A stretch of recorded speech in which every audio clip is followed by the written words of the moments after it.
Good afternoon guys. आज हम लोग एक बड़ा इंटरेस्टिंग टॉपिक चालू करने वाले हैं रेडियो नेविगेशन का, विच इज़ डीएमई।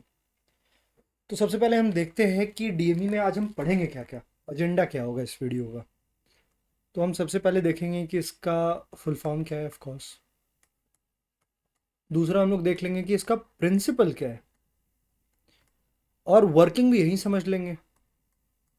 अच्छा, प्रिंसिपल में ना आप देखे होंगे कि तीन चीज़ें कहीं कहीं लिखी होती है, जैसे जिटेड पीआरएफ है, रैंडम पीआरएफ है, या यूनिक टू इम्पल्सेस है।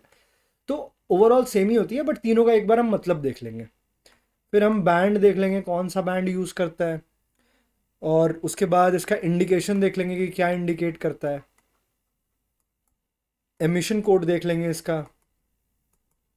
साथ ही में ये सब देखने के बाद हम देखेंगे कि मोड ऑफ ऑपरेशन क्या है, और ये बहुत इंपॉर्टेंट है, मोड ऑफ ऑपरेशन।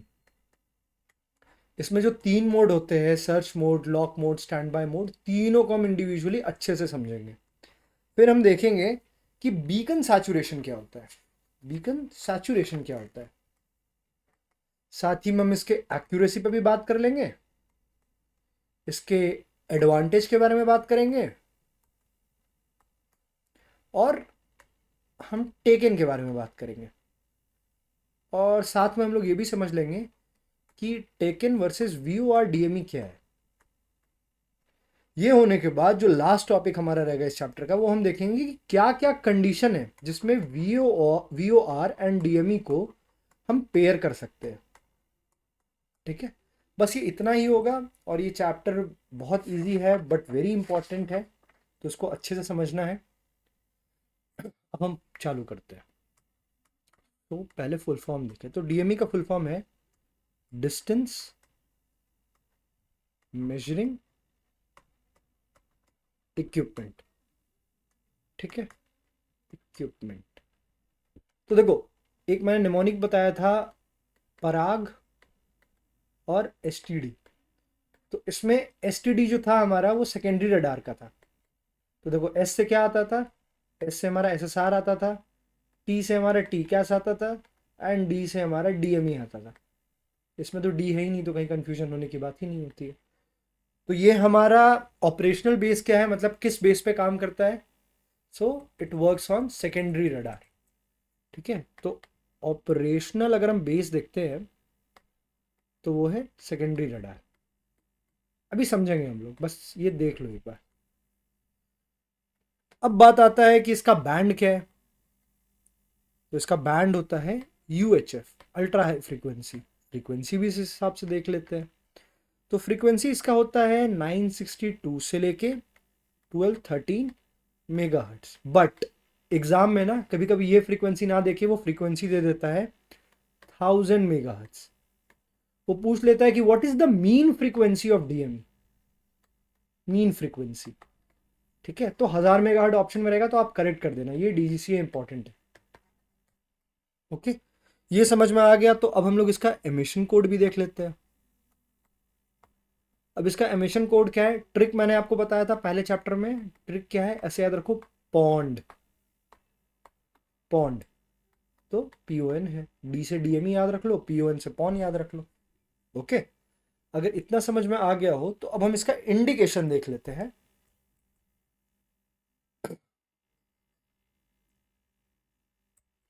तो डीएमई का अगर हम इंडिकेशन देखें ना, तो ये क्या देता है हमें, स्लांट रेंज देता है,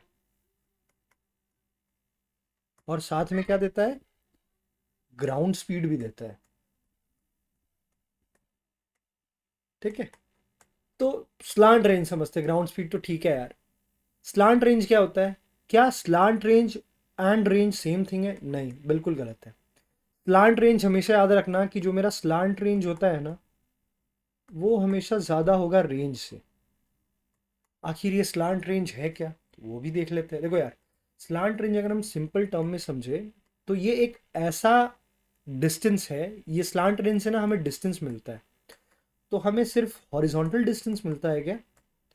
ऐसा नहीं है, हमें हॉरिजॉन्टल डिस्टेंस नहीं मिलता है। हमें क्या मिलता है, अगर हम बात करें तो हॉरिजॉन्टल डिस्टेंस के साथ हमें एयरक्राफ्ट का ऑल्टीट्यूड भी मिलता है। देखो, सिंपल रेंज या डिस्टेंस ये हो गया, बट स्लांट रेंज ये हो गया। तो देखो ये वाला जो रेंज है इसको हम स्लांट रेंज बोल रहे हैं। क्यों बोल रहे हैं? क्योंकि इसमें मेरा एक हॉरिजॉन्टल कंपोनेंट भी है और उसमें मेरा एक वर्टिकल कंपोनेंट भी है, इसके कारण ये मेरा स्लांट रेंज हो गया। And this range will be much more than this range. ठीक है, तो ये इंडिकेशन याद रखना। अब जब रेंज आपको पता है तो स्पीड निकालना बहुत बड़ा बात नहीं है, क्योंकि अभी हम देखेंगे जो फ्रीक्वेंसी या जो पल्स हम भेजते हैं उससे टाइम निकालना बड़ा इजी होता है।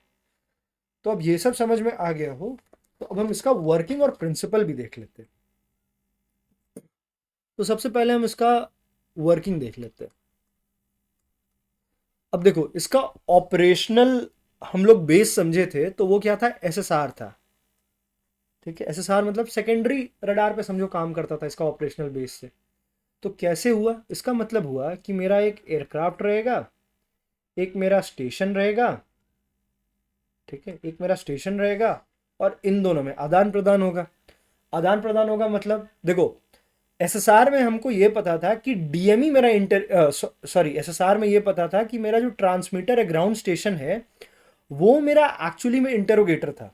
बट यहाँ पे ना सीन थोड़ा सा चेंज हो जाएगा, यहाँ पे एयरक्राफ्ट इंटेरोगेटर हो जाएगा और मेरा ये जो ग्राउंड स्टेशन रहेगा, डीएमई स्टेशन रहेगा, ये मेरा क्या हो जाएगा? ये मेरा ट्रांसपॉन्डर हो जाएगा। अब इंटेरोगेटर का मतलब आपको बताते हैं जो पूछता है, ट्रांसपॉन्डर जो बताता है। ठीक है, अब ये करता क्या ना इंटेरोगेटर, देखो प्राइमरी में क्या, अगर ये प्राइमरी होता तो क्या होता? यहां से जाता टकरा के वापस आता। बट सेकेंडरी इसका मतलब है ये अपना फ्रीक्वेंसी या ये अपना भेजेगा और ये उसका रिप्लाई अपने फ्रीक्वेंसी में भेजेगा। हो क्या रहा है कि इंटेरोगेटर जो एयरक्राफ्ट रहता है वो एक पेयर ऑफ रेडियो पल्स भेजता है। ठीक है, रेडियो पल्स भेजा ग्राउंड डीएमई स्टेशन को, और ग्राउंड डीएमई स्टेशन ना आफ्टर अ फिक्स्ड डिले, और वो फिक्स डिले कितने का होता है? ये जो फिक्स डिले लेता है ना, ये होता है करीब 50 माइक्रोसेकंड का। इंपॉर्टेंट फॉर डीजीसीए, याद रखना। तो ये क्या करता है? आफ्टर अ फिक्स डिले इसको रिप्लाई देता है।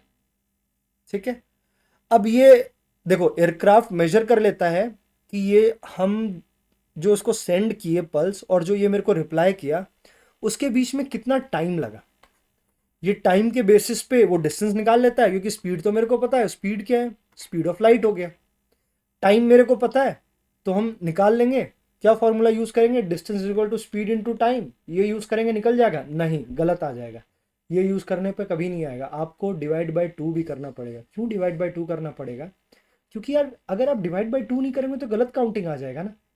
यहां गया फिर ये वापस आया, इतना टाइम में तो दो बार डिस्टेंस कवर हो गया ना, यहां से जाने का भी और यहां से आने का भी। तो अगर आप डिवाइड बाय टू नहीं करेंगे तो डबल काउंटिंग का दिक्कत हो जाएगा। इसीलिए हम डिवाइड बाय टू करते हैं, याद रखना। तो कभी आ जाए क्वेश्चन तो डिवाइड बाय टू करना भूल नहीं जाना है अपने को। ठीक है, अब ये समझ में आ गया हो तो इसका हम प्रिंसिपल देख लेते हैं।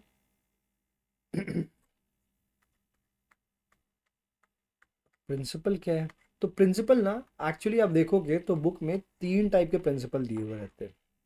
सबसे पहला रहता है यूनिक ट्विन पल्स। दूसरा मेरा होता है रैंडम पीआरएफ। और तीसरा मेरा होता है जिटर्ड पीआरएफ। अब देखो मोर और लेस ना ये तीनों सेम ही चीज है, बट थोड़ा थोड़ा ना अंतर है, एकदम माइन्यूट सा अंतर है। ठीक है, तीनों का हेल्प से मेरे को स्लांट रेंज ही मिलता है और ग्राउंड स्पीड ही मिलता है। बट हल्का हल्का अंतर है, तो वो अंतर को हम लोग समझ लेते हैं, कोई दिक्कत नहीं है। ठीक है, तो सबसे पहले हम लोग चालू करेंगे यूनिक ट्विन पल्स से। यूनिक ट्विन पल्स, ये जो यूनिक ट्विन पल्स है ना इसको हम पल्स पेयर के भी नाम से जानते हैं। ठीक है, अब देखो इसमें होता क्या है। डीएमई जो मेरा होता है, जो डीएमई मेरा इक्विप्ड है एयरक्राफ्ट में, ठीक है, वो क्या करता है ना कि सिंगल पल्स नहीं भेजता है। उसके जगह कौन सा पल्स भेजेगा? उसके जगह दो क्लोजली स्पेस्ड पल्स भेजता है। अब बात आता है यार, ये दो क्लोजली स्पेस पल्स क्यों भेजा है? ये दो क्लोजली स्पेस पल्स इसीलिए भेजता है ताकि, पहला रीजन तो ये हो गया है कि ग्राउंड स्टेशन ना रिकॉग्नाइज करे और डिफ्रेंशिएट कर पाए एयरक्राफ्ट टू एयरक्राफ्ट। ठीक है, क्योंकि सबका स्पेसिंग अलग अलग होगा। तो सबसे पहला होता है कि for ground station to recognize and differentiate each aircraft. Okay, पहला रीजन तो ये हो गया। दूसरा रीजन ये हो गया कि जो स्पेसिंग होता है ना, ये जो स्पेसिंग है पल्स के बीच का, ये ना यूनिक बनाता है हर एक एयरक्राफ्ट के सिग्नल को। Makes unique radio pulse of each aircraft. ठीक है, इतना समझ में आ गया होगा। एग्जाम्पल के तौर पे देख लेते हैं। अब एग्जाम्पल अगर लेना हो, एक मिनट, तो एग्जाम्पल के तौर पे अगर देखना हो तो ऐसे समझो कि मेरा एक एयरक्राफ्ट है ए। ठीक है, वो सेंड कर रहा है पल्स पेयर को 12 माइक्रो सेकेंड के स्पेसिंग में। ठीक है, ये जो मेरा पल्स रेडियो भेज रहा है उसके बीच का जो स्पेसिंग है दो पल्स के बीच का, वो 12 माइक्रो सेकेंड है। मतलब एक पल्स जो गया मेरा और जो दूसरा पल्स जो फिर मेरा जाएगा, इनके बीच का स्पेसिंग कितना है? 12 माइक्रो सेकेंड का है। और जो मेरा एयरक्राफ्ट बी है उसका जो स्पेसिंग है वो 14 माइक्रो सेकेंड है।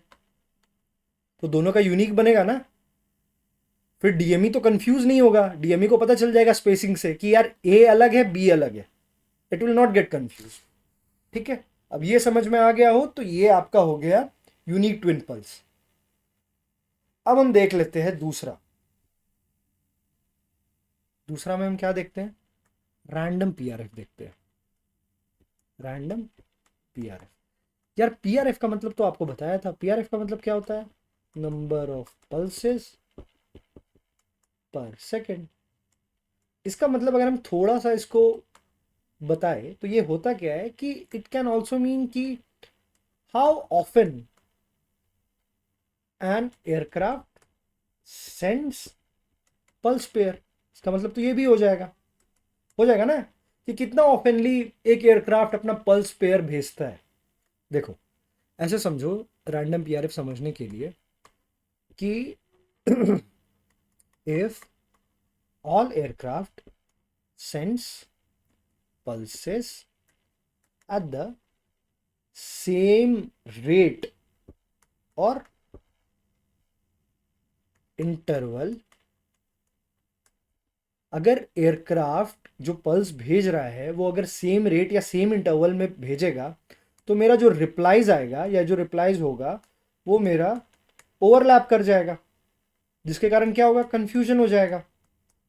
होगा ना। अब ये कंफ्यूजन ना हो इसके लिए क्या होता है ना, कि जो मेरा ईच एयरक्राफ्ट है ना, हर एक एयरक्राफ्ट यूज करता है, यूजेस अ स्लाइट डिफरेंस। ठीक है, स्लाइट डिफरेंस मतलब रैंडम पीआरएफ यूज करता है, थोड़ा सा पीआरएफ में चेंज कर देता है। ठीक है, जिसके कारण क्या होता है कि मेरा जो सिग्नल होता है एयरक्राफ्ट के बीच का सिग्नल होता है वो इंटरफेयर नहीं करेगा ना ईच अदर से। बस एग्जाम्पल अगर मैं आपको बताऊं कि रैंडम पीआरएफ का अगर मेरे को एक एग्जाम्पल देना हो बड़ा ही सरल बड़ा ही सुंदर तरीके से, तो उसका एग्जाम्पल मैं ऐसे बताता हूँ कि सपोज करो कि आप एक पार्टी में गए। ठीक है, और पार्टी में सपोज करो क्लैप करने, आपने एक गेम खेला जिसमें आपने बोला कि यार हम ना सबको क्लैप करने बोलेंगे, ताली बजाने बोलेंगे। अब एक पार्टी में बहुत ग्रुप ऑफ लोग थे, सबने क्या किया, एक मिनट। ठीक है, बहुत सारे लोग हैं, आप यहाँ पे आपने बोला भाई स्टार्ट क्लैपिंग। सब ने एक साथ ही एक ही टाइम पे क्लैप किया। अब जब एक साथ एक ही टाइम पे क्लैप क्लैप किया तो आप पहचान नहीं पाए कि इंडिविजुअली किसने क्लैप ज़्यादा किया, किसने क्लैप कम किया, या किसने पर्टिकुलरली क्लैप किया या किसने क्लैप नहीं किया। ठीक है, बट अगर आप सबको ये बोलो कि यार सब ना एक रैंडम इंटरवल पे क्लैप करो, तो आप समझ जाओगे कि पहले इंटरवल पे इसने क्लैप किया, दूसरे इंटरवल पे इसने क्लैप किया, तीसरे इंटरवल पे इसने किया। समझ रहे हो? एक साथ क्लैप ना करके आपने बोला कि इंटरवल पे क्लैप करो। ठीक है, रैंडम पीआरएफ समझ आ गया होगा। अब हम देख लेते हैं जिटर्ड पीआरएफ।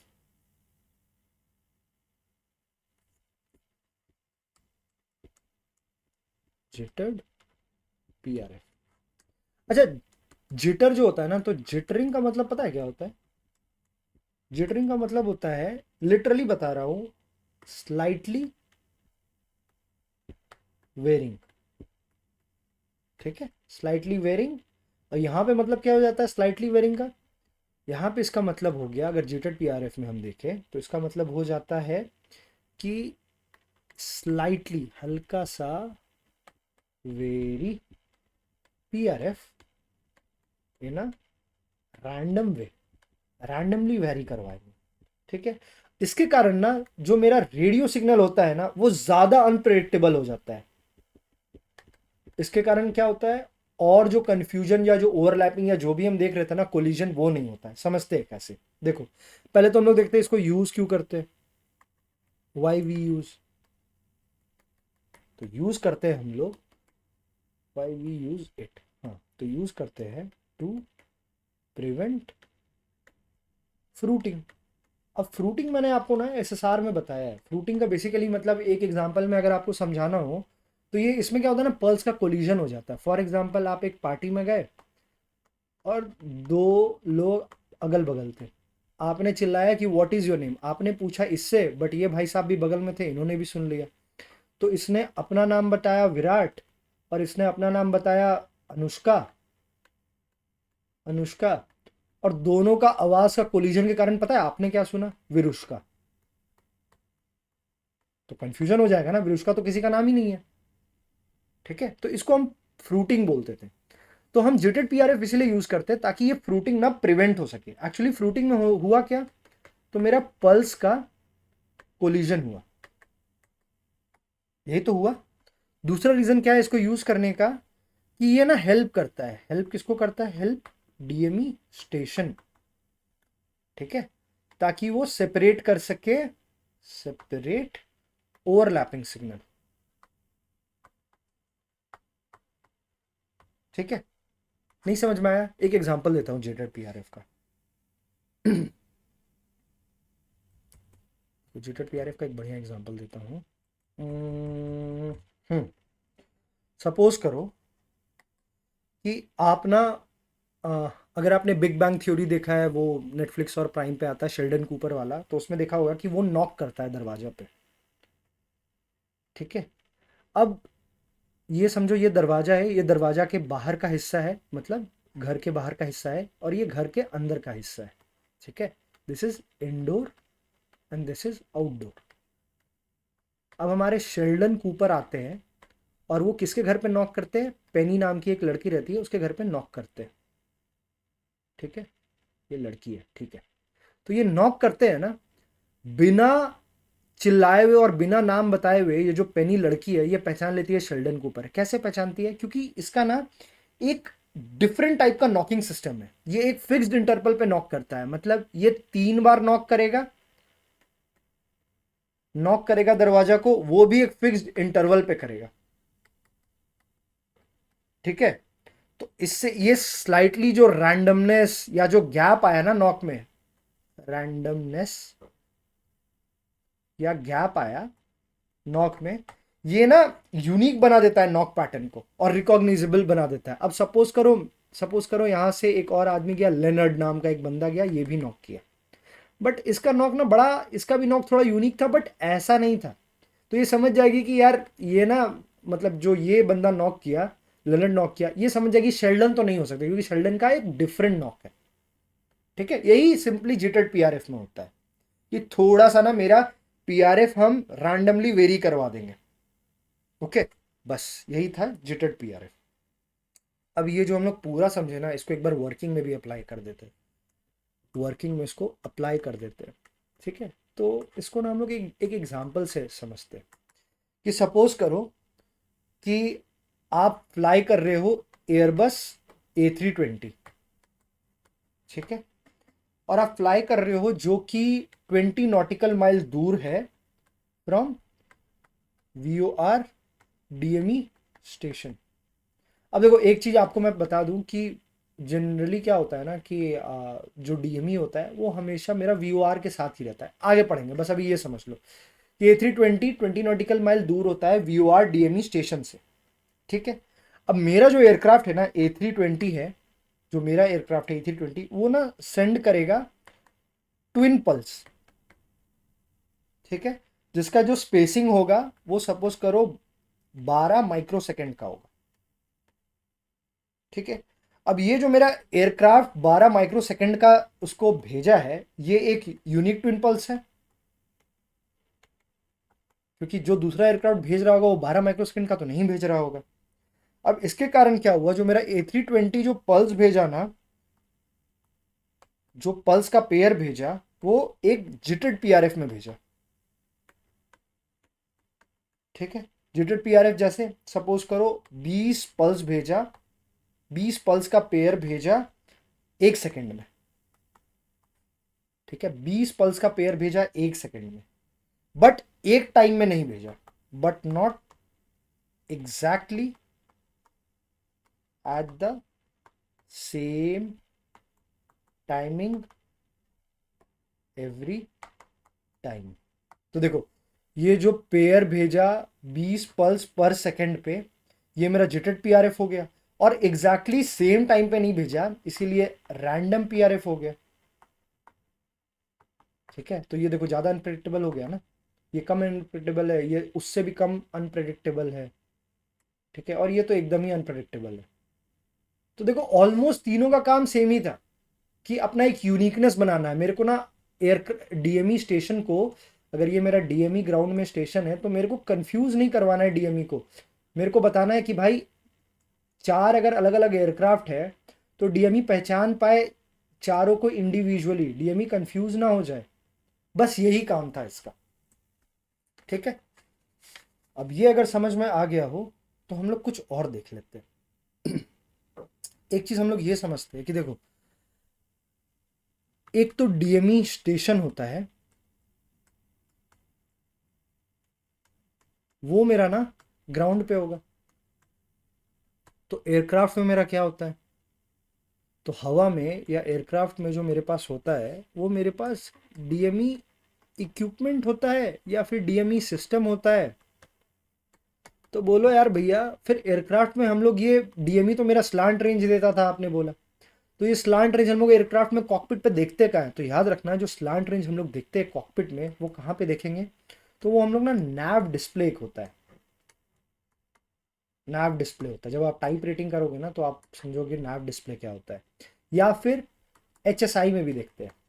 अब HSI क्या होता है, HSI का फुल फॉर्म बस ध्यान में रख लो, हॉरिजॉन्टल सिचुएशनल इंडिकेटर। ठीक है, एक बात और ध्यान में रखना कि जो मेरा ये DME है ना, हाँ जो DME मेरा होता है ग्राउंड पे, वो यूजुअली ना को लोकेटेड होता है, यूजुअली को लोकेटेड विथ VOR और ILS। अब बात आएगा यार ये को लोकेटेड क्यों है। देखो को लोकेटेड होने से फायदा क्या होता है ना, कि जैसे ही आप अपने एयरक्राफ्ट में, एक पायलट जैसे ही DME फ्रीक्वेंसी को ट्यून करेगा ऑटोमेटिक, देखो DME फ्रीक्वेंसी ट्यून करने से उसको स्लांट रेंज तो मिल जाएगा। अगर वो को लोकेटेड VOR या ILS के साथ है, तो VOR से हमें क्या मिलता था, बियरिंग मिलता था, तो उसको स्लांट रेंज के साथ बियरिंग भी मिल जाएगा, ऑटोमेटिकली मिल जाएगा, सेपरेटली उसको VOR को नहीं ट्यून करना पड़ेगा। ठीक है, उसको ऑटोमेटिक मिल गया। सिमिलरली उसको ILS का भी मिल जाएगा, लोकलाइजर से उसको उसको लोकलाइजर और ग्लाइड स्लोप का भी चीज मिल जाएगा। ओके, चलो अगर ये समझ में आ गया हो तो हम लोग अब आगे देख लेते हैं। अच्छा एक चीज वर्किंग में और समझ लो, कभी कभी ना ऐसा भी कुछ कुछ PDF में मैंने देखा है कि जो यूनिक फ्रीक्वेंसी क्या करता है ना, वो यूनिक फ्रीक्वेंसी में, सपोज करो मेरा एयरक्राफ्ट एक इंटरोगेटर है, सपोज क्या करो होता ही वही है, इंटरोगेटर है, और मेरा DME स्टेशन है। ठीक है, ये मेरा ट्रांसपॉन्डर है।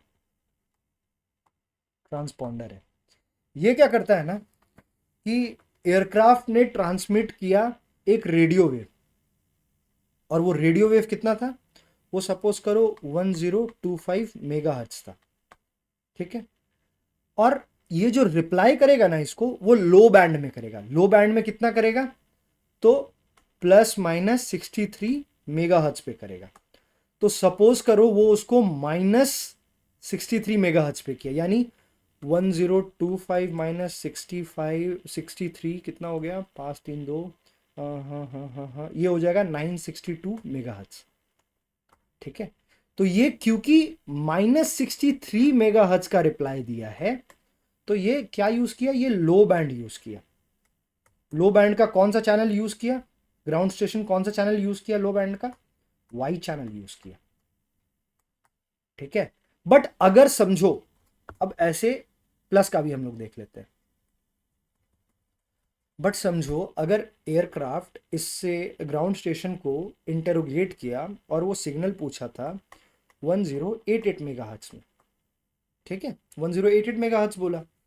अब ये जो मेरा ट्रांसपॉन्डर है, ये इसको रिप्लाई किया, सपोज करो +63 मेगाहर्ट्ज, माइनस तो हमने देख लिया, तो ये कितना हो जाएगा, 9 10 11, ये सपोज करो 8 9 10 11, 1150 के आसपास समझो, जो भी ऐड कर लेना, ये रिप्लाई किया। तो ये तो मेरा क्या हो गया, ये मेरा हाई बैंड हो गया। और ये ग्राउंड स्टेशन कौन सा चैनल यूज किया, तो याद रखना ये एक्स चैनल यूज किया, ठीक है। तो ±63 हर्ट्ज का भी कभी कभी ये कर देता है, इसीलिए एक ये क्या बनाया, यूनिकनेस बनाया। अब समझो हर एयरक्राफ्ट का तो एक यूनिक फ्रीक्वेंसी होगा ऐसे।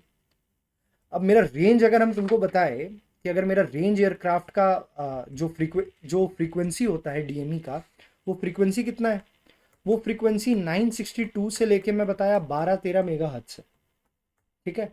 अब ±63 मेगा हर्ट्ज इस बैंड के बीच में कितना सारा होगा, तो हर एयरक्राफ्ट का एक यूनिक बनेगा, ठीक है। तो कहीं कहीं ये भी आप पढ़ोगे यूनिक ट्विन पल्स में, या फिर वर्किंग में आप ये भी पढ़ोगे, तो ये भी एक बार समझना जरूरी था। अब ये अगर समझ में आ गया हो, तो अब हम लोग मोड ऑफ ऑपरेशन देख लेते हैं। मोड ऑफ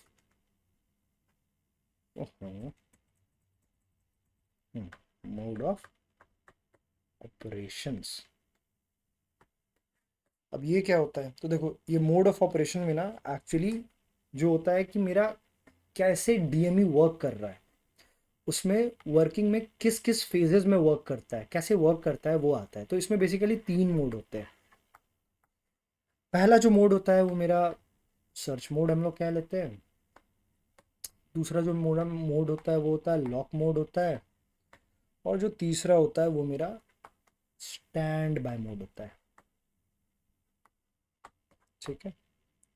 तो अब हम इन तीनों का इंडिविजुअली मतलब देख लेते हैं, बड़ा अच्छे से समझेंगे, सिंपल एकदम एग्जाम्पल से समझेंगे, ओके। सो पहला मेरा है सर्च मोड। अब सर्च मोड का लिटरली अगर मतलब बताऊं तो होता है लुकिंग फॉर स्टेशन। भाई मेरे को स्टेशन जानना है। अब होता क्या है वो समझ लो। देखो जब एयरक्राफ्ट मेरा पहली बार, जब फर्स्ट हम ट्यून करते हैं ना, ट्यून किया सपोज हमने कोई भी डीएमई फ्रीक्वेंसी में, तो जो सिस्टम है ना मेरा, it doesn't know the exact distance to the station. अब सिस्टम को तो नहीं पता है ना, क्योंकि मैं पहली बार उसको ट्यून ही कर रहा हूँ। तो रैंडमली ट्यून किया डीएमई फ्रीक्वेंसी में, तो सिस्टम को तो पता नहीं एग्जैक्टली डिस्टेंस क्या है स्टेशन का। तो वो करता क्या है ना, सिस्टम क्या करेगा, वो स्टार्ट करता है, it starts sending out pulse pair. और ये जो पल्स पेयर भेजता है ना, सेंड करता है, ये रैपिडली सेंड करता है, एकदम जल्दी जल्दी सेंड करता है, ठीक है। और ये रैपिडली सेंड करता है over a range of possible distance. और बेसिकली अगर हम देखें ना, तो ये स्वीप करता है फ्रॉम फार टू नियर। नहीं समझ में आया ना, कोई बात नहीं, इसको और सिंप्लीफाई करते हैं। ये तो यार बुकिश टर्म हो गया, अब इसको सिंप्लीफाई करते हैं हम एकदम सिंपल तरीके से। तो देखो होता क्या है कि मेरा एयरक्राफ्ट जब हमने सबसे पहले ट्यून किया डीएमई के साथ, डीएमई स्टेशन के साथ हमने फर्स्ट टाइम ट्यून किया, ठीक है। अब ट्यून करने के बाद मेरे एयरक्राफ्ट के सिस्टम को तो पता नहीं है कि स्टेशन एक्चुअली में है कहाँ, तो वो ना गैस करना चालू करता है। वो गैस करता है, गैस मतलब वो करेगा क्या कि एक टेस्ट सिग्नल भेजेगा, टेस्ट सिग्नल भेजेगा डिफरेंट टाइम इंटरवल पे, ठीक है। और इस डिफरेंट टाइम इंटरवल पे भेज के टेस्ट सिग्नल से ना वो ग्राउंड स्टेशन से आंसर की उम्मीद रखेगा। और ये मेरा भेज कौन रहा है, ये डीएमई स्टेशन को भेजा जा रहा है। भेज कौन रहा है, एयरक्राफ्ट का डीएमई इक्विपमेंट से जा रहा है ये, ठीक है। ये आंसर किससे लेना चाहता है, डीएमई स्टेशन से लेना चाहता है, ठीक है।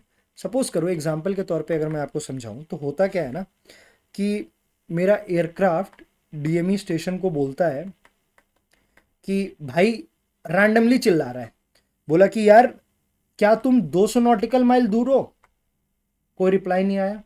तो एयरक्राफ्ट फिर रैंडमली बोलेगा अच्छा 100 नॉटिकल माइल दूर हो क्या, फिर कोई रिप्लाई नहीं आया। फिर बोलेगा अच्छा चल 170 नॉटिकल माइल दूर है क्या, बता देना, फिर कोई रिप्लाई नहीं आया।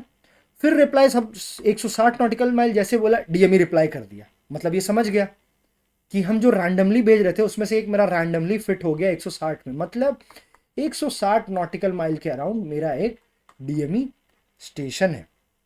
और ये करता है ना 160 पे फिर लॉक कर देता है, ठीक है। तो देखो अभी मैं आपको पीछे जब लिख रहा था तो उसमें मैं आपको एक लाइन पढ़ के सुनाया था कि it's sending out pulse pair rapidly over a range of possible distance, basically sweeping far to near. मतलब क्या किया, स्वीप कर रहा है, देखो दूर से धीरे धीरे धीरे धीरे धीरे ये कम जा रहा है। यही वो सेंटेंस था कि पहले एकदम दूर दूर का बोलता है कि भाई हम बहुत दूर है क्या, फिर वो थोड़ा कम करता है कि यार हम 180 में है क्या, फिर थोड़ा और कम 170 में है क्या, फिर 160 में है क्या। और अगर 160 नॉटिकल माइल पे कोई डीएमई रहता है तो वो बता देता है कि हाँ ठीक है।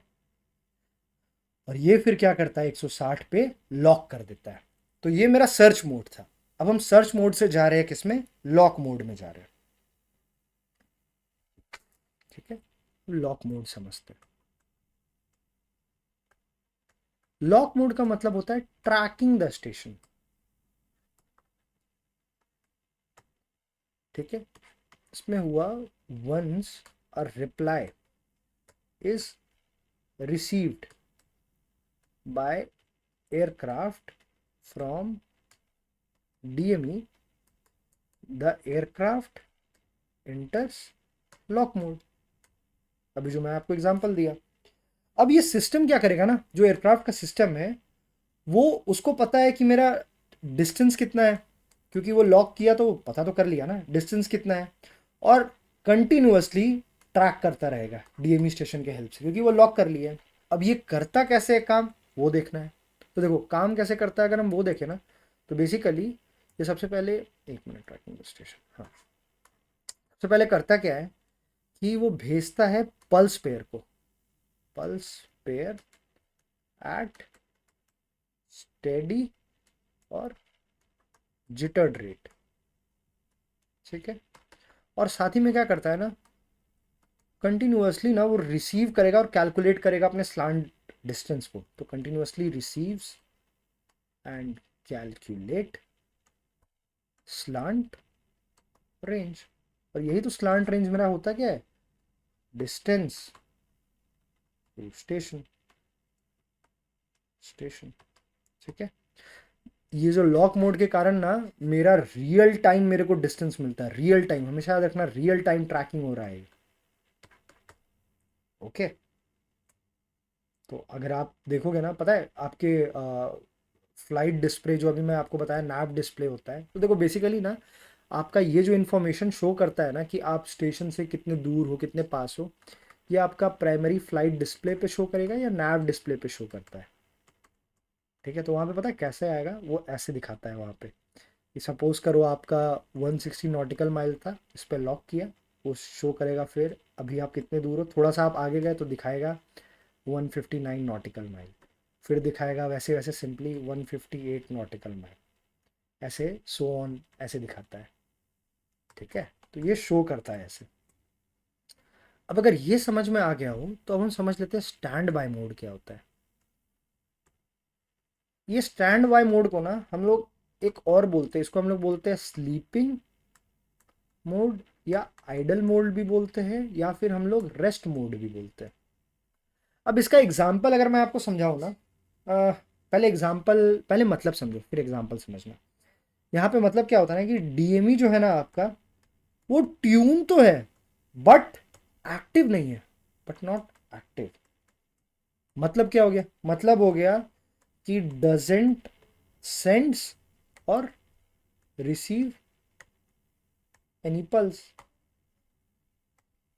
मतलब सपोज करो आप एक यूट्यूब वीडियो चला रहे हो, ठीक है, यूट्यूब वीडियो आप देख रहे थे और आपने ना 13 मिनट पे, और वो पूरा वीडियो ना सपोज करो 40 मिनट्स का था, और आपने क्या किया, 13 मिनट्स पे उस वीडियो को पॉज कर दिया। अब पॉज कर दिया, पॉज करने के कारण वीडियो रुक तो गया, पर ऐसा नहीं है कि वीडियो आगे जा नहीं सकता है। वीडियो तो तैयार है आगे जाने के लिए, आपने उसको पॉज कर दिया, तो आपने उसको आइडल या रेस्ट मोड पे डाल दिया कि आपका वीडियो तैयार तो है, ट्यून तो है, बट एक्टिव नहीं है। तो डीएमई में होता क्या है ना, हम क्या करते हैं कि डीएमई को हम आइडल रख देते हैं। हम उस फ्रीक्वेंसी पे ट्यून कर दिए, डीएमई के फ्रीक्वेंसी पे अपने एयरक्राफ्ट को ट्यून तो कर दिए, बट सपोज करो हम प्ले का बटन दबाए ही नहीं है।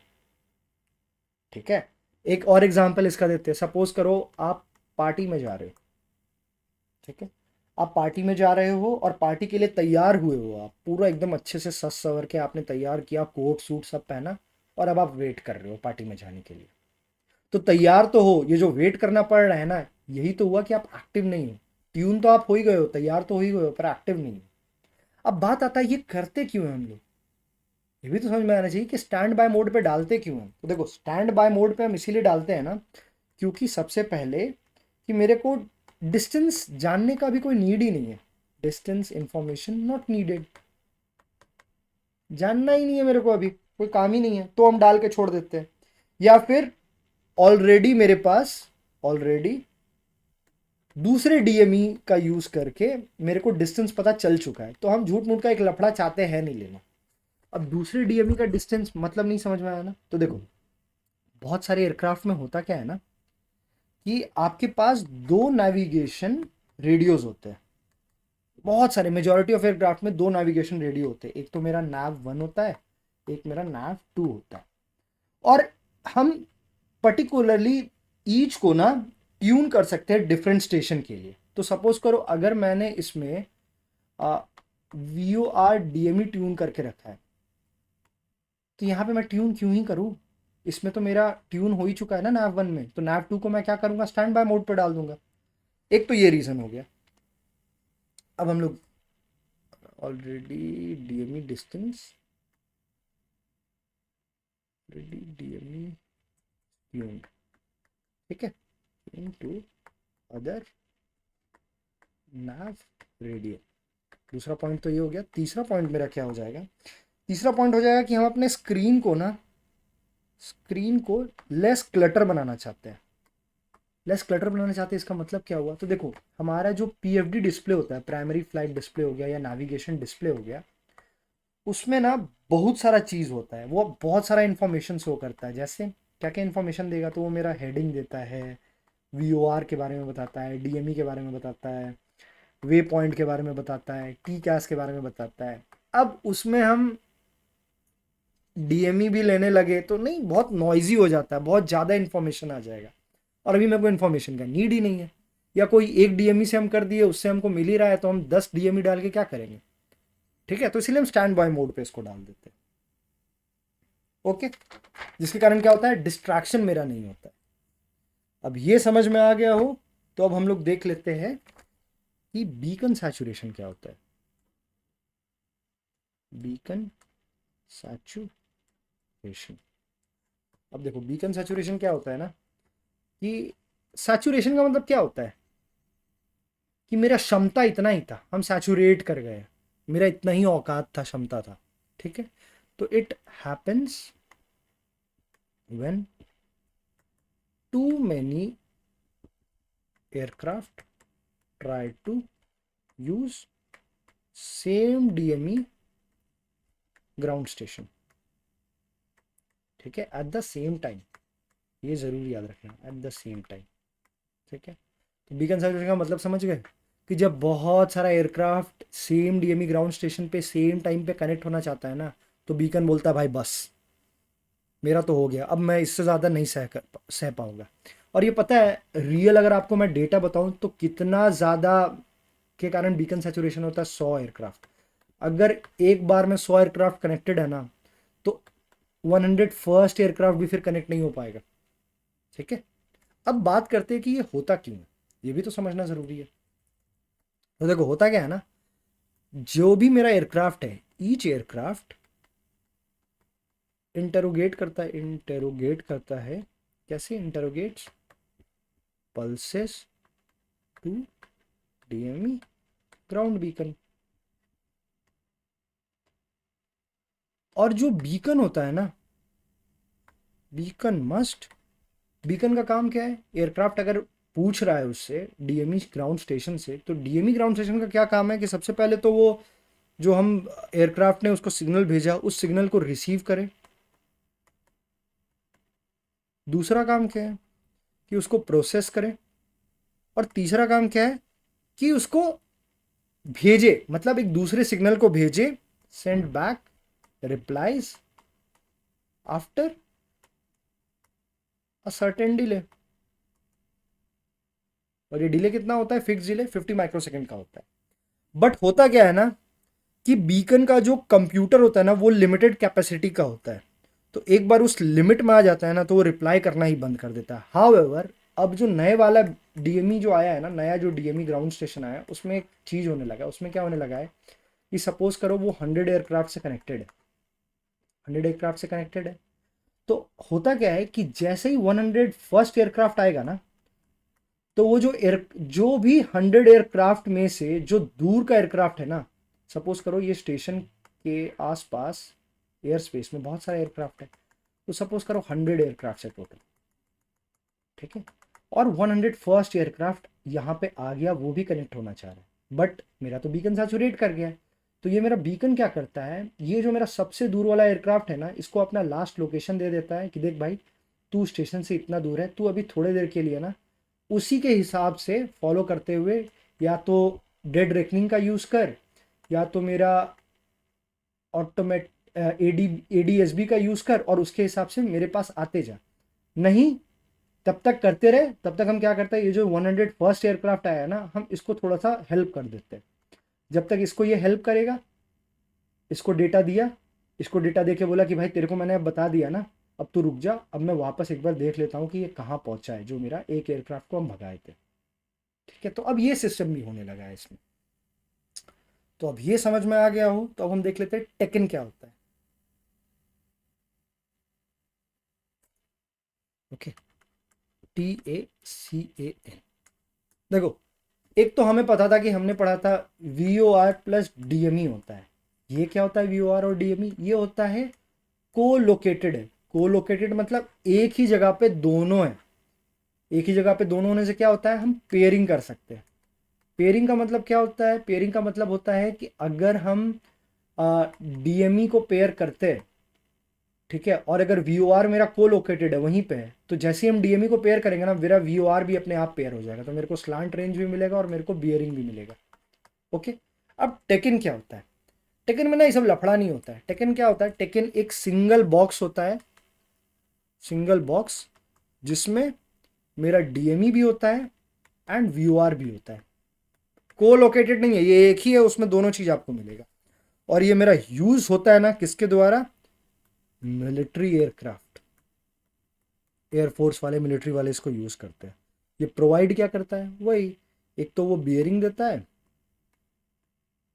बियरिंग देता है, और क्या देता है, ये मेरे को स्लांट रेंज देता है, या फिर जिससे हम डिस्टेंस भी बोल सकते हैं। बट खास बात पता है क्या है, ये टेकिन की मदद से ना civil air although military aircraft ही इसको यूज कर पाते हैं, मतलब अगर 100% आप टेकन यूज करना चाहते हैं तो वो सिर्फ मिलिट्री एयरक्राफ्ट ही कर पाएंगे। बट सिविल एयरक्राफ्ट ना खाली जो डीएमई वाला पार्ट है ना, मतलब जो स्लांट रेंज का चीज़ है या जो डिस्टेंस है वो यूज़ कर सकते हैं। मतलब सिविल एयरक्राफ्ट ने अगर सपोज करो कोई टेकन के साथ ट्यून किया ना, तो उसको बेयरिंग नहीं मिलेगा, उसको बेयरिंग नहीं मिलेगा, उसको सिर्फ मेरा स्लांट रेंज या डिस्टेंस मिलेगा। ठीक है, याद रखना। अच्छा, कुछ चीज़ मैं डिफ्रेंशिएट करके बता दूं। कभी आपसे कोई पूछे कि V O R DME and TACAN क्या ये मेरा सेम है? नहीं, दोनों अलग अलग है। नो, ठीक है, बोथ आर डिफरेंट। कैसे डिफरेंट है भैया? ये तो कंप्लीटली मिलिट्री पर्पस के लिए, हाँ ठीक है, यूज करने मिलता है सिविल को, बट नहीं है ना, बना तो मिलिट्री पर्पस के लिए ना, ये पर्टिकुलरली सिविल के लिए बना है। यहां पे मेरा को लोकेटेड है, डीएमई और वीओआर आस पास है, यहां पे ऐसा केस नहीं है। ठीक है, यहां पे को लोकेटेड वाला चक्कर नहीं है, ये एक ही बॉक्स है और उसमें मेरे को दोनों चीज मिल रहा है। ठीक है, इसमें मेरे को वीओआर के थ्रू बियरिंग मिल रहा है, डीएमई के थ्रू डिस्टेंस मिल रहा है। यहां पे ये सब लफड़ा नहीं है, यहां एक ही बॉक्स से मेरे को दोनों मिल रहा है, बियरिंग एंड डिस्टेंस। ठीक है, एक चीज मोस्ट इंपॉर्टेंट चीज जो याद रखने वाली बात है इसमें, जो मेरा टेकन है ना वो मोर एक्यूरेट है और मोर प्रिसाइज है, और ये मेरा लेस प्रिसाइज है, लेस प्रिसाइज या एक्यूरेट है कंपेयर टू टेकन। ठीक है, बस ये ध्यान में रखने वाली बात है। ये अगर समझ में आ गया हो तो अब हम देख लेते हैं कि क्या क्या कंडीशन है। एक मिनट। हम्म, क्या क्या कंडीशन है जिसमें हम वीओआर और डीएमई के फ्रीक्वेंसी को पेयर कर सकते हैं। कुछ कंडीशन होगा ना, तभी तो पेयरिंग हम कर पाएंगे। पेयरिंग का मतलब मैं आपको पीछे बता चुका हूँ, बार बार नहीं बताऊंगा। तो क्या क्या कंडीशन है? तो सबसे पहला कंडीशन क्या होता है कि जो वीओआर और डीएमई ग्राउंड स्टेशन है ना, दोनों का जो ट्रांसमीटर होगा ना वो 30 मीटर के अंदर, 30 मीटर या 100 फीट के अंदर होना चाहिए, विद इन, अंदर कहाँ, with in terminal manoeuvring area. ठीक है, टर्मिनल मैनूवरिंग एरिया क्या है? एक ऐसा एरिया है या ऐसा विजिन, ये एक विसिनिटी ऑफ एयरपोर्ट समझो, this is vicinity of airport. तो अगर ये होगा, ये कंडीशन होगा तो हम पेयरिंग कर सकते हैं। ठीक है, तो यहाँ पे मेरा पेयरिंग हो सकता है। दूसरा क्या है, अगर समझो जो मेरा ट्रांसमीटर है वीओआर और डीएमई ग्राउंड स्टेशन का, अगर वो दोनों 600 मीटर या 2000 फीट है बट आउटसाइड है टीएमए। ठीक है, टीएमए के आउटसाइड तो है दोनों, बट दोनों का जो ट्रांसमीटर है अगर वो 600 मीटर और 2000 फीट लंबा है तो भी हम पेयरिंग कर सकते हैं। ठीक है, अगर दोनों आस पास है मतलब को लोकेटेड है तब तो हम एकदम ही पेयरिंग कर सकते हैं। ठीक है, और एक फोर्थ ये याद रख लो।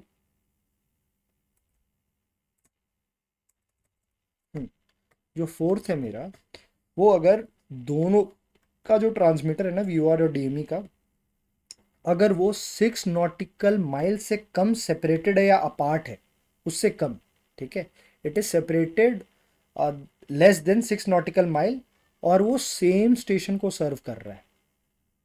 मतलब क्या हो गया कि अगर दोनों का ट्रांसमीटर के बीच का दूरी 6 नॉटिकल माइल से कम है, 6 नॉटिकल माइल से कम है, या जैसे 5.9 हो सकता है, 5.8 हो सकता है, कम है, और सेम स्टेशन को ही सर्व कर रहा है, तो भी हम पेयर कर सकते हैं।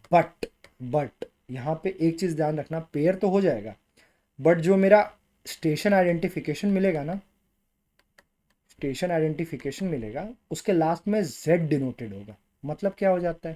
देखो, स्टेशन आइडेंटिफिकेशन क्या होता है ना कि जब भी आप अपने वीओआर को या डीएमई स्टेशन, मतलब कोई भी वीओआर या डीएमई स्टेशन से जब आप पेयर करते हो ना, तो वीओआर और डीएमई स्टेशन क्या करता है ना कि ये आपको ट्रांसमिट करता है, ट्रांसमिट्स अ मोर्स कोड भेजता है। ठीक है, ताकि पायलट को पता चल पाए कि यार वो जिस स्टेशन में ट्यून किया है वो एक्चुअली वही स्टेशन था ना जिसमें वो ट्यून करना चाह रहा था, तो पायलट को वेरीफाई करने में हेल्प करता है। ठीक है, जैसे आपके पास जेप्सन चार्ट होता है या आपको आपके पास इंफॉर्मेशन है कि भाई ये फलाना ढिमकाना LKO स्टेशन है, इसमें आपको ट्यून करना है, तो आप पता कैसे चलेगा? स्टेशन आइडेंटिफिकेशन भी तो आपको मिलना चाहिए ना। अगर ये कंडीशन है तो आपका स्टेशन का नाम तो ये रहेगा, स्टेशन के लास्ट में ऐसे जेड लग जाएगा। या कभी भी आप कोई भी सपोज करो TME हुआ, ठीक है, या कुछ भी नाम सपोज करो, कोई भी नाम हुआ, TLO है, और इसके लास्ट में अगर आपको जेड देखने को मिल गया ना स्टेशन आइडेंटिफिकेशन, समझ जाना कि ये कंडीशन है, पेयरिंग है VOR और DME में, बट दोनों का ट्रांसमीटर 6 नॉटिकल माइल से कम का डिस्टेंस है और सेम स्टेशन को सर्व कर रहा है। ठीक है, तो ये समझ में आ गया होगा। अब देख लेते हैं कि जो रेंज होता है DME का वो कितना होता है और कौन कौन से फैक्टर पे डिपेंडेंट है। तो जो DME का रेंज है ना वो मेरा 200 नॉटिकल माइल का होता है। ये मैं रेंज का बात कर रहा हूँ, स्लांट रेंज का बात नहीं कर रहा हूँ। ठीक है, ये 200 नॉटिकल माइल होता है। और फॉर्मूला अगर आपको यूज़ करना है तो वो जो VHF वाला फॉर्मूला था ना, VHF वाला फॉर्मूला क्या था, ये 1.25 height of transmitter height of receiver वाला जो फॉर्मूला था, height of receiver height of transmitter, ये वाला फॉर्मूला यूज़ करके आप कर सकते हो। बट रेंज ऑफ DME फिर किस पे डिपेंड किया, तो देखो ट्रांसमीटर का हाइट, रिसीवर का हाइट, ठीक है, साथ ही में क्या हो जाएगा कि हाई ग्राउंड इन डायरेक्शन की, मतलब ये भी आ जाएगा कि यार कितना कोई टेरेन उरेन है क्या आसपास। देखो सेल्फ जिटरिंग इसमें होता नहीं है, खुद के रेडिएशन से टकराता नहीं है, बट फिर भी थोड़ा बहुत टेरेन का फैक्टर आ ही जाता है। ठीक है, ये हो गया। अब हम देख लेते हैं कि एडवांटेज क्या है। DME का सबसे बड़ा एडवांटेज ये है ना कि इसका वेदर के साथ कोई इंटरफेरेंस नहीं है। THER वेदर इंटरफेरेंस नहीं है, याद रखना। ओके, इसमें कुछ ऐसा कोई लफड़ा ही नहीं है। इसको पावर की भी कम ज़रूरत है। क्यों पावर की कम ज़रूरत है? क्योंकि ये बाउंस बैक वाला सिस्टम नहीं है। इस जो इंडिविजुअली ट्रांसपॉन्डर भी इंडिविजुअल फ्रीक्वेंसी भेजता है और इंटरोगेटर भी इंडिविजुअल फ्रीक्वेंसी देता है। ठीक है, तीसरा सेल्फ ट्रिगरिंग नहीं होता है। सेल्फ ट्रिगरिंग क्या होता है यार? सेल्फ ट्रिगरिंग अगर मैं सिंपली बताऊँ ना तो सपोज करो रिफ्लेक्शन के कारण जो ट्रिगर हो जाता है, हुआ क्या कि एयरक्राफ्ट ने सिग्नल तो भेजा था ट्रांसमीटर के लिए, बट टकरा के उसी सिग्नल को ले लिया, तो ये सेल्फ ट्रिगरिंग हो गया। तो ऐसा कुछ इसमें होता नहीं है। क्यों? क्योंकि इंडिविजुअली जाता है। ठीक है, इंडिविजुअली भी जाता है और ±63 मेगाहर्ट्ज का भी डिफरेंस रखना पड़ता है आपको, तो सेल्फ ट्रिगरिंग हो ही नहीं सकता है। ओके, तो ये इसके एडवांटेज थे। अगर हम इसके एक्यूरेसी को आपको बताना कि ये कितना एक्यूरेट है या इसका एक्यूरेसी कितना है, तो आईकाओ के हिसाब से ये 95% ऑफ टाइम जो है ना ±0.25 नॉटिकल माइल प्लस 1.25% जो भी आप रेंज निकाले हो ना उसका ये इतना एक्यूरेट होता है। मतलब क्या हुआ कि सपोज करो आपका रेंज 200 नॉटिकल माइल है, ठीक है, तो उसमें आप ±0.25 नॉटिकल माइल कर लेना, और 200 नॉटिकल माइल का 1.2% जितना होगा ना वो उतना एक्यूरेट है 95% ऑफ टाइम। ठीक है, ये अगर समझ में आ गया हो तो आइडेंटिफिकेशन भी देख लेते हैं। यार एक चीज ध्यान में रखना, इसका आइडेंटिफिकेशन ये ना 3 लेटर इसका कॉल साइन होता है। 3 लेटर कॉल साइन ये ना ट्रांसमिट करता है एवरी 30 सेकेंड। और अगर DME और VOR को लोकेटेड है और आपस में पेयर्ड है, ठीक है, तो उसका आइडेंटिटी आप कैसे डिस्टिंग्विश कर पाओगे कि हाँ ये पेयरिंग में है? कैसे डिस्टिंग्विश? अगर नॉर्मल रहा तो ये हो जाएगा, और अगर पेयर है तो क्या होता है कि DME का जो आवाज़ आएगा ना, आपको आइडेंट मिलेगा, वो ना हायर टोन में होता है। तो अगर हायर टोन में आपको मिल रहा है तो आप समझ जाना कि ये वाला सीन है। ठीक है, बस इतना ही था इसमें समझने के लिए, इससे ज़्यादा इसमें कुछ समझने की ज़रूरत ही नहीं है।